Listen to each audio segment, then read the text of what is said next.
નમસ્કાર, દૂરદર્શન સમાચારમાં આપનું સ્વાગત છે. પ્રધાનમંત્રી નરેન્દ્ર મોદીએ રાજસ્થાનના ઝુંઝુનુમાં બેટી બચાવો બેટી પઢાઓ કાર્યક્રમના વિસ્તરણની શરૂઆત કરાવી હતી. યોજનાનું વિસ્તરણ થતાં 161 જિલ્લામાં ચાલી રહેલી યોજના 640 જિલ્લા સુધી વિસ્તરશે.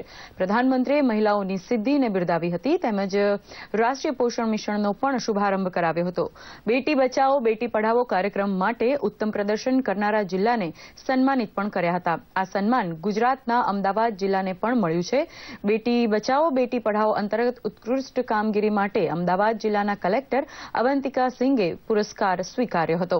પ્રધાનમંત્રીએ ઝુંઝુનુમાં મહિલાઓ સાથે સંવાદ સાધ્યો હતો તેમજ નાની બાલિકાઓ સાથે પણ પ્રધાનમંત્રી હળવાશના અંદાજમાં જોવા મળ્યા હતા. इसे जन आंदोलन बनाना होगा. जब तक एक एक परिवार जुड़ता नहीं है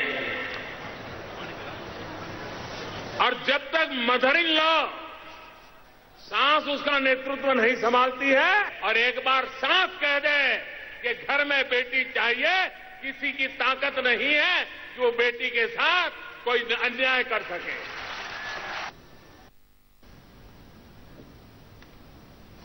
આંધ્રપ્રદેશને વિશેષ રાજ્યનો દરજ્જો આપવાની માંગણી મુદ્દે તેલુગુ દેશમ પાર્ટીએ કેન્દ્રીય મંત્રીમંડળમાંથી પોતાના 2 મંત્રીઓને હટાવવાનો નિર્ણય કર્યો છે.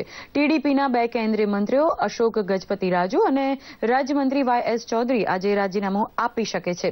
આંધ્રપ્રદેશના મુખ્યમંત્રી અને ટીડીપીના વડા ચંદ્રબાબુ નાયડુએ ગઈકાલે મોડી રાત્રે બેઠક બાદ પત્રકાર પરિષદ યોજીને આ નિર્ણય અંગે જાહેરાત કરી હતી. ટીડીપી સાંસદોએ જણાવ્યું હતું કે તેઓ મંત્રીમંડળમાં સાથે વધુ રહી શકે તેમ નથી. ટીડીપીનો આ નિર્ણય આંધ્રપ્રદેશને વિશેષ રાજ્યનો દરજ્જો આપવાના મુદ્દે સંસદમાં ચાલી રહેલા ગતિરોધ વચ્ચે આવ્યો છે.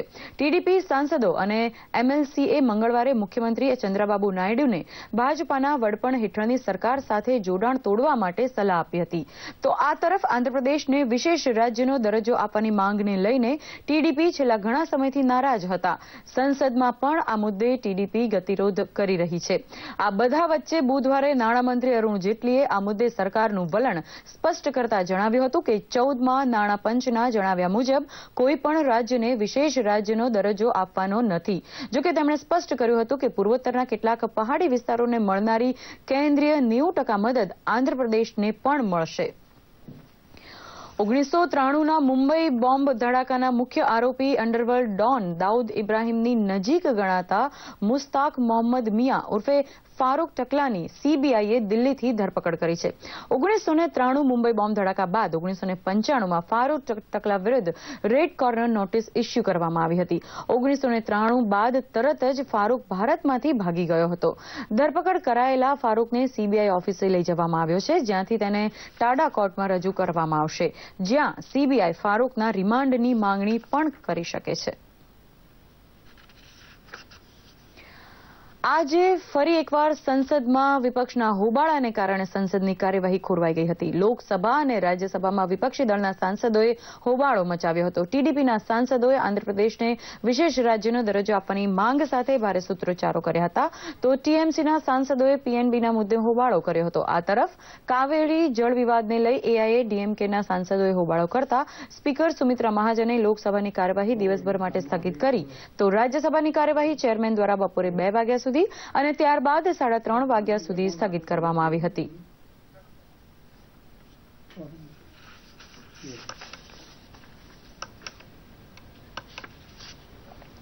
આજે વિશ્વ મહિલા દિવસ છે, ત્યારે ગુજરાત સરકાર આજના દિવસને અનોખી રીતે મનાવી રહી છે. અમદાવાદ સિવિલ હોસ્પિટલમાં સરકાર દ્વારા મહિલા દિવસની ઉજવણી કરવામાં આવી હતી, જેમાં રાજ્યના મુખ્યમંત્રી વિજય રૂપાણી ઉપસ્થિત રહ્યા હતા અને આજે જન્મનાર નવજાત બાળકીઓને ચાંદીના સિક્કા તેમજ નન્ની પરી કીટનું વિતરણ કર્યું હતું. આ પ્રસંગે મુખ્યમંત્રીશ્રીએ જણાવ્યું હતું કે સમાજમાં બેટી બચાવો બેટી પઢાઓના સૂત્રને સાર્થક કરવા સરકાર કટિબદ્ધ છે અને એકજૂથ થઈને કામ કરશે. તો અત્યારે સમાચાર બુલેટિન અહીં સંપન્ન કરી રહ્યા છીએ. નમસ્કાર.